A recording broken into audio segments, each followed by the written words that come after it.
Tanguay électronique, en première ligne.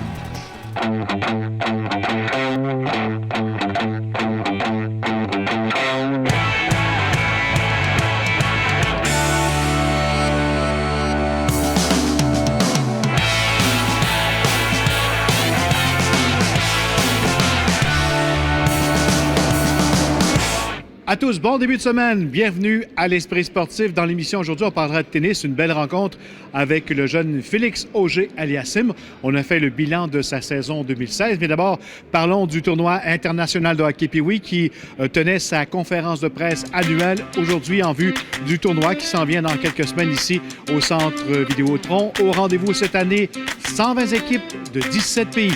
Reportage.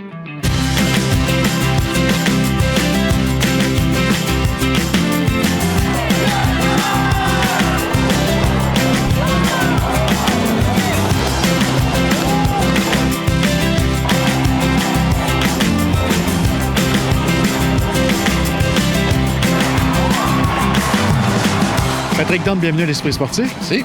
Patrick, l'an passé, c'était la fébrilité de rentrer ici au Centre Vidéotron. Cette année, est-ce qu'on a quand même un feeling pour la deuxième année au Centre Vidéotron? Ah bon, on en a tout le temps un. Et même dans le Colisée, on en avait un, même si ça faisait des années qu'on était là. Je pense que le stress du nouvel amphithéâtre, le stress de savoir où on savait pas où on s'en allait un peu l'an passé, même si on voulait, puis les gens travaillaient fort, c'était quand même un peu l'effet de surprise, puis le nouveau, tout ça. Et je pense qu'avec l'année d'expérience qu'on a, cette année, c'est une année beaucoup plus facile pour nous. Et même plus que ça, on est capable d'exploiter maintenant dans le Vidéotron, ce qu'on n'a pas fait l'an dernier. On s'est juste contenté, si on veut. Cette année, on est capable d'exploiter les possibilités du Centre Vidéotron. On était capable de mettre l'emphase, on le voit avec les réseaux sociaux, là, on a des Instagram de ce monde, des Snapchat qu'on nous, on n'avait pas parce qu'on n'était pas les ressources en tant que tel, on mettait nos ressources ailleurs. Mais maintenant, on a cette possibilité-là. Donc, on a la clientèle aussi pour ça. Donc, on a développé énormément le côté des réseaux sociaux cette année. L'application mobile qui va être complètement renouvelée avec ce que les gens voulaient. Donc, je pense que c'est une très, très bonne chose. On parle des équipes qui seront là, encore une fois, ça vient de partout dans le monde. 17 pays, le record égalé. On devait en avoir 18, malheureusement. La Corée ne s'est pas présentée pour différentes raisons, mais ça reste encore énormément, on a énormément de succès. Les éducteurs qu'on fait avec les gens d'extérieur qui viennent visiter le tournoi Pee-Wee pour essayer d'amener des équipes dans le futur. Donc, cette année, on aura l'Estonie, le Danemark et la Chine qui vont être présents, donc des gens des fédérations sportives qui vont être présents ici sur place à Québec afin de venir éventuellement dans le futur.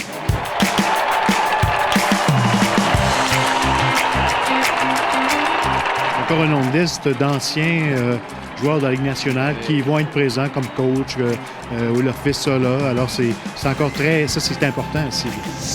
Et ça aussi, ça augmente d'année en année. Tantôt, je mentionnais en conférence de presse qu'on est à 1215 joueurs qui ont joué ou qui jouent encore dans la Ligue nationale, qui sont possibles dans le tournoi Pee-Wee. On en a 45 en tant que tel. Donc, que ce soit pour les nostalgiques, il y aura Bob Kelly, l'ancien des Flyers, qui a joué avec Bobby Clark, puis avec Dave Schultz, qui va être le coach en tant que tel, avec Simon Gagné sur le banc des petits Flyers.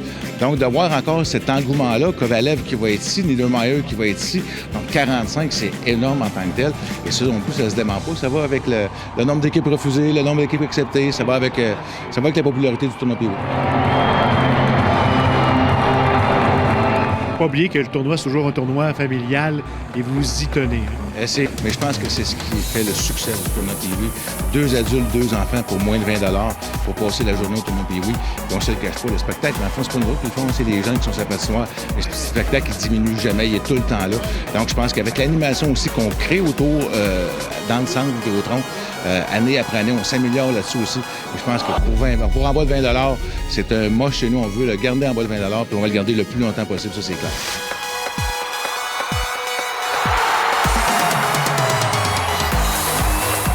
Un mot terminant sur les petits Nordiques, les petits remparts, toujours présents, toujours importants. Oui, écoute, je pense que on le répète, oui, c'est le fun d'avoir des clubs de l'extérieur et tout ça. Je pense que c'est toujours des attraits. Mais je pense que c'est les gens de Québec aussi qui viennent suivre leurs propres équipes. On en a tout près d'une 25 de la grande région de Québec. Donc, les petits remparts qui vont faire l'ouverture le samedi et les petits Nordiques qui vont faire le lendemain à 13h le dimanche. Donc, je pense que l'année passée, on avait inversé à cause de la vue de Peter Stachny qui était ici. Donc, on a mis les petits Nordiques le samedi. Mais les remparts reprennent leur place en tant que tel pour la cérémonie d'ouverture samedi le 11 à 13h. C'est bon tournoi, Patrick. Plaisir, merci à vous.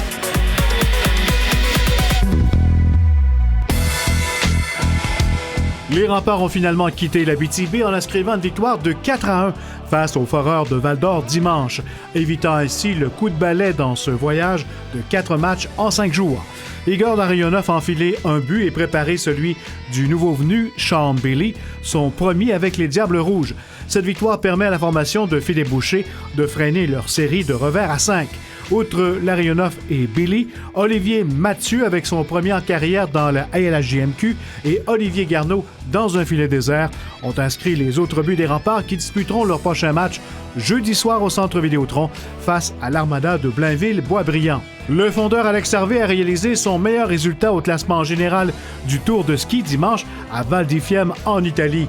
Le Québécois a pris le 7e rang du tableau dominé par le Russe Sergueï Oustigov. L'athlète de Saint-Féréol-les-Neiges a terminé 7e de la dernière étape de l'événement, un 9 km style libre poursuite.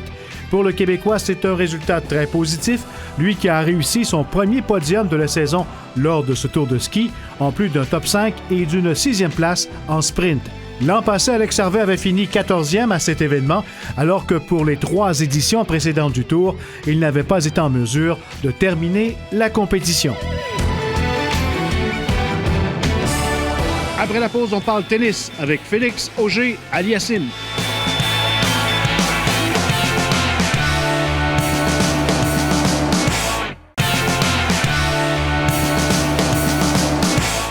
On parle maintenant de tennis et du jeune Québécois de 16 ans, Félix Auger-Aliassime, qui a connu toute une année 2016 chez les juniors, finaliste à Roland-Garros, également gagnant du US Open junior. Et entre Noël et Jour de l'An, il était à Québec pour s'entraîner. Jonathan Fournier l'a rencontré.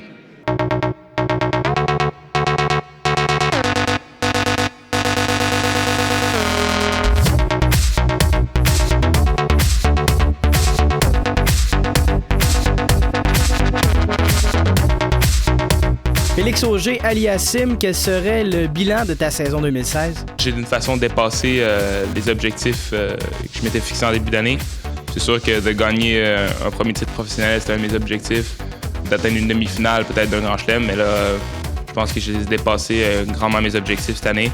Donc, c'était un bon step pour moi, puis c'était une belle façon de me montrer que mes efforts ont payé. Puis je crois que aussi ça a été une belle année. Il y a eu des gros hauts, mais il y a eu aussi quelques fois des bas durant l'été où est-ce que c'est un peu moins de confiance. Mais je pense que c'est normal. Puis j'ai appris que c'est ça. Dans une carrière, c'est ça, il y a beaucoup de hauts, mais parfois il y a des bas. Quel serait le plus beau fait saillant de ta saison cette année? Ben, c'est sûr, mon titre au US Open. Puis malgré une finale difficile à Roland-Garros, c'est quand même un gros tournoi pour moi. Je pense que j'arrivais d'une longue série de tournois en Espagne, puis d'avoir été capable de jouer mon meilleur tennis sur ma 4e semaine à l'étranger, je pense que ça a vraiment prouvé que je pense que j'ai vraiment pris un step là, après ce tournoi-là. Je pense que mon niveau a vraiment augmenté, puis j'ai vraiment senti que j'étais un meilleur joueur vraiment partout là. Donc c'est sûr qu'au niveau des grands chelems juniors, ça a été une grosse année pour moi. Puis après d'avoir été capable aussi de gagner mon premier titre, je pense que c'est quelque chose que je recherchais depuis quand même... que je recherchais toute l'année en fait. J'avais atteint une finale au printemps, mais là, maintenant en automne, avoir été capable d'en gagner un, c'était bien là. Je pense que ça prouve plusieurs choses. On a l'impression d'avoir un peu tout vu quand même depuis des années, mais de voir Félix à l'entraînement là, depuis une couple de jours ici, là, je suis resté un peu bouche bée à voir la force de frappe, parce que là, on est collé dessus. Là. On n'est pas dans les gradins, de loin et tout ça. Et la force de frappe, la vitesse d'exécution, le replacement et tout, force au niveau du service, c'est une autre coche là, qu'on n'a pas vue depuis longtemps, nous ici, bien entendu, au club.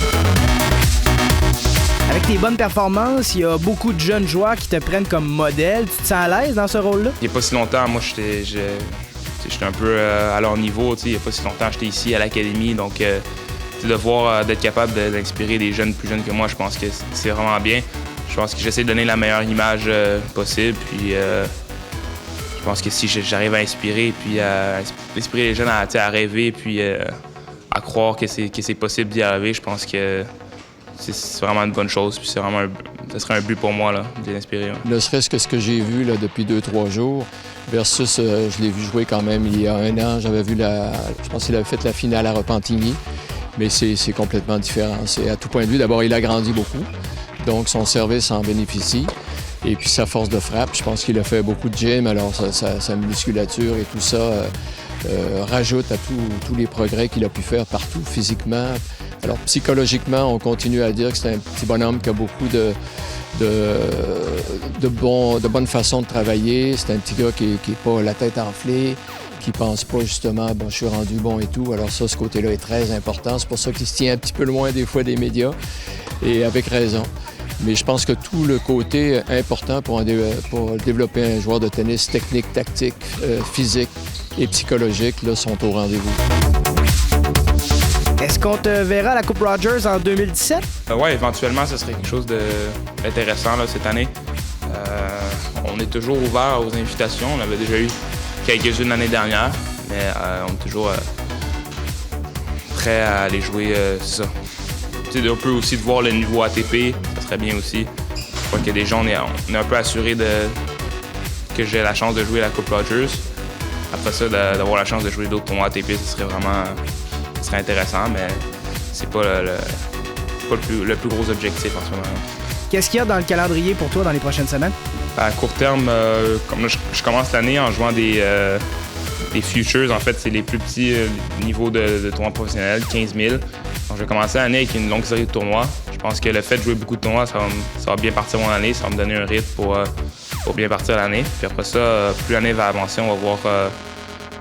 le but, ce serait de commencer à jouer le plus vite possible des tournois du niveau Challenger, puis de peut-être gagner un titre Challenger cette année. Après ça, on va s'ajuster avec ma santé, puis avec les résultats que je vais avoir. Mais non, l'objectif, ça serait de passer le plus vite possible au niveau Challenger. Et en terminant, je vous rappelle le tournoi Pee-Wee du 8 au 19 février prochain, ici au Centre Vidéotron. Voilà, c'était l'Esprit sportif pour aujourd'hui. Demain, entre autres, on vous parle des championnats provinciaux de curling qui se déroulent du côté de Lévis. Bye, à demain.